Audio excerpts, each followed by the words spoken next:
Shalom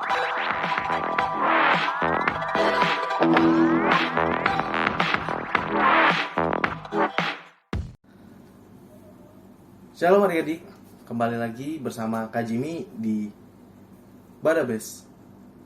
Pagi ini kita akan merenungkan firman Tuhan. Sebelumnya, mari kita satu dalam doa. Tuhan, terima kasih atas berkat-Mu di pagi yang indah ini Tuhan Yesus. Tuhan, terima kasih atas Engkau memberikan tanggung jawab kepada kami sehingga kami bisa bangun di pagi ini Tuhan Yesus. Biarlah Tuhan, kami akan mensyukuri pagi ini lewat firman-Mu Tuhan Yesus. Biarlah kami bisa merenungkan firman-Mu dan curahkanlah Roh Kudus-Mu terhadap kami. Dalam nama Tuhan Yesus kami mengucap syukur. Haleluya. Amin. Adik-adik, kita akan merenungkan firman Tuhan yang terambil dari Kisah Para Rasul 7 ayat yang pertama hingga ayat yang ke-8. Kak Jimmy ulang, Kisah Para Rasul 7 ayat yang pertama hingga ayat yang ke-8. Kak Jimmy baca ya. Pembelaan Stefanus. Kata imam besar, benarkah demikian? Jawab Stefanus, hai saudara-saudara dan bapak-bapak, dengarkanlah. Allah yang maha mulia telah menampakkan dirinya kepada bapa leluhur kita Abraham ketika ia masih di Mesopotamia, sebelum ia menetap di Haran, dan berfirman kepadanya, keluarlah dari negerimu dan dari sanak saudaramu, dan pergilah ke negeri yang akan kutunjukkan kepadamu. Maka keluarlah ia dari negeri orang Kasdim, lalu menetap di Haran. Dan setelah ayahnya meninggal, lalu menyuruh dia pindah dari situ ke tanah ini, tempat kamu diam sekarang. Dan di situ Allah tidak memberikan milik pusaka kepadanya, bahkan setapak tanah pun tidak. Tetapi ia berjanji akan memberikan tanah itu kepadanya menjadi kepunyaannya dan kepunyaannya keturunannya, walaupun pada waktu itu ia tidak mempunyai anak.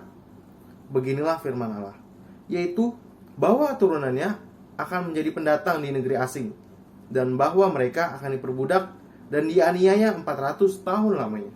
Tetapi bangsa yang akan memperbudak mereka itu akan kuhukum, firman Allah, dan sesudah itu mereka akan keluar dari situ dan beribadah kepadaku di tempat ini. Lalu Allah memberikan kepadanya perjanjian sunat, dan demikianlah Abraham memperanakan Ishak, lalu menyunatkannya pada hari yang ke-8, dan Ishak memperanakan Yakub, dan Yakub memperanakan ke-12 bapa leluhur kita. Adik, kita sudah membaca firman Tuhan. Nah, sebelumnya pertama di hari ini sungguh indah ya adik-adik. Adik-adik, kalau bisa dibilang merdeka itu nggak gampang. Merdeka itu punya hal-hal yang bisa kita dapatkan tapi sangat sulit. Contohnya saat pahlawan-pahlawan kita pun memerdekakan Indonesia ini dengan susah payah. Ya bisa kita bilang dijajah sama Belanda 350 tahun dan dijajah oleh Jepang 3,5 tahun. Nah adik-adik, itu memang merdeka itu susah, nggak gampang, mempunyai kesulitan-kesulitan atau rintangan-rintangan yang bertahap. Nah di sini contohnya itu seperti Stefanus itu mempunyai tantangan banget untuk menjalankan perintah Tuhan. Nah, di sini tuh memang dia ingin dihukum, tapi dia berani menyatakan kebenaran. Dia menyatakan setiap apapun yang dia bilang. Stefanus berbicara di hadapan orang Yahudi tanpa takut. Bahkan Stefanus mampu mengalahkan pandangan orang-orang Yahudi. Jadi orang-orang Yahudi yang awalnya pandangan menurut mereka itu dia salah atau dia nggak benar, tapi pandangan-pandangan itu berubah oleh keberanian Stefanus yang berbicara kepada mereka. Nah, rekan-rekan teruna, apa kita mampu seperti Stefanus? Keberanian Stefanus saat dia berbicara kepada orang-orang Yahudi, ia bisa mengubah segala macam pikiran-pikiran orang Yahudi. Nah, di sini tugas kita sekarang. Tuhan memberikan kemerdekaan kepada kita setiap orang, setiap negara, setiap wilayah, bahkan setiap kita, diri sendiri.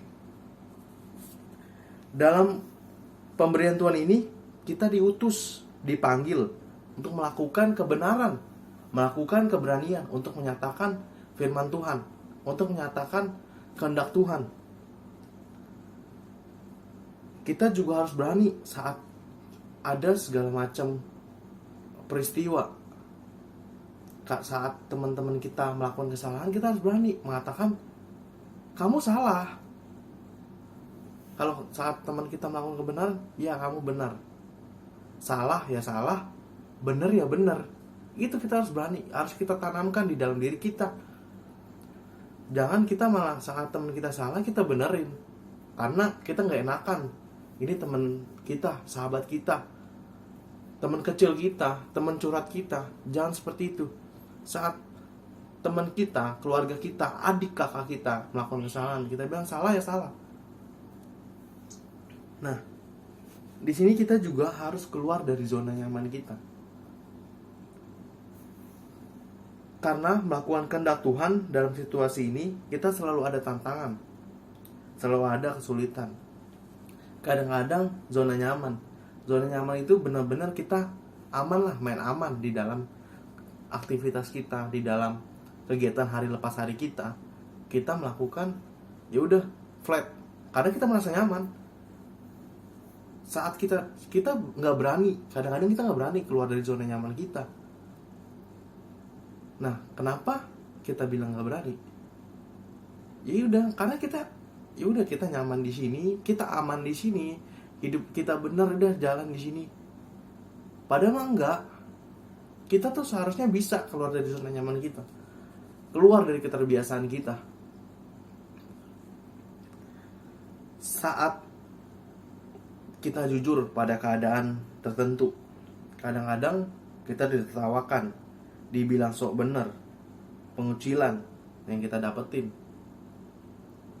Saat kita berani bilang kalau lu salah, kita keluar dari zona nyaman kita. Nah, saat ada kesalahan ya kita bilang kan tadi, salah, lu salah, kamu salah. Contohnya di dalam sekolah deh, saat kalian melakukan kejujuran atau teman kalian minta kalian bohong, tapi kalian gak mau, kalian malah jujur.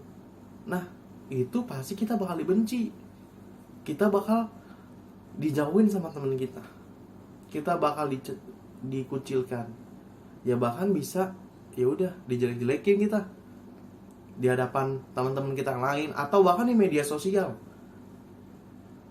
Nah, ini kita harus berani. Kita nggak takut untuk dikucilkan, kita nggak takut untuk dimusuhin, kita nggak takut untuk apapun lah, dijelekin di media sosial atau apa. Kita jangan takut, kita harus berani, karena kita adalah anak Tuhan. Kita berani keluar untuk melakukan kehendak Tuhan, dan kita menjawab atas panggilan dan utusan Tuhan di dunia ini. Biarlah di dalam setiap aktivitas kita menyadari kalau kita orang yang merdeka.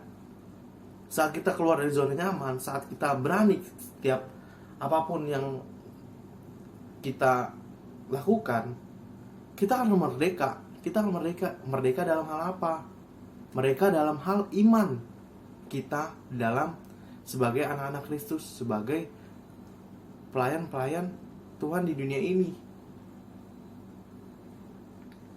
Bagaimana kita melakukan kehendak Tuhan dengan kesetiaan, dengan ketaatan, dengan keberanian.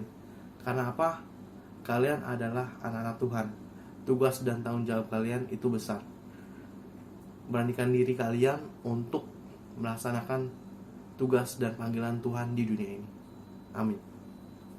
Adik-adik, kita akan meresponi renungan kita. Mari kita satu dalam doa. Tuhan, terima kasih atas berkat-Mu sehingga kami sudah merenungkan firman-Mu di pagi yang indah ini, Tuhan Yesus. Biarlah Tuhan, lewat renungan kami bisa menjadi pelaku firman-Mu. Biarlah Tuhan, kami bisa berani, kami bisa keluar dari zona nyaman kami di dalam kehidupan kami adalah pas hari Tuhan Yesus. Biarlah Tuhan, dalam setiap pergumulan kami, dalam setiap apapun yang kami lakukan di dalam aktivitas kami, biarlah kami bisa menjadi pelaku firman-Mu. Biarlah tutur kata kami bisa kami ubah lewat setiap apapun yang kami keluarkan ya Tuhan Yesus. Tuhan, kami juga ingin beraktivitas pada pagi ini hingga pada malam hari Tuhan Yesus. Jaga dan lindungi aktivitas kami, jaga dan lindungi kesehatan kami, jaga dan lindungi setiap apapun yang akan kami lakukan di dalam pagi hingga malam ini Tuhan Yesus. Tuhan, biarlah hari-hari hamba-Mu ini bisa menjadi berkat bagi setiap orang yang ada di sekitar kami Tuhan Yesus. Tuhan, tutup bungkus diri kami di dalam kehidupan kami hari lepas hari Tuhan Yesus, di dalam aktivitas. Jaga dan lindungilah diri kami setiap jam, setiap menit, setiap detiknya Tuhan Yesus. Biarlah Tuhan selalu sertai kami di dalam segala apapun. Dalam Tuhan Yesus kami mengucap syukur. Haleluya, amin. Nah, adik-adik, kita sudah mendengarkan firman Tuhan, kita sudah berdoa. Selamat beraktivitas, sampai jumpa.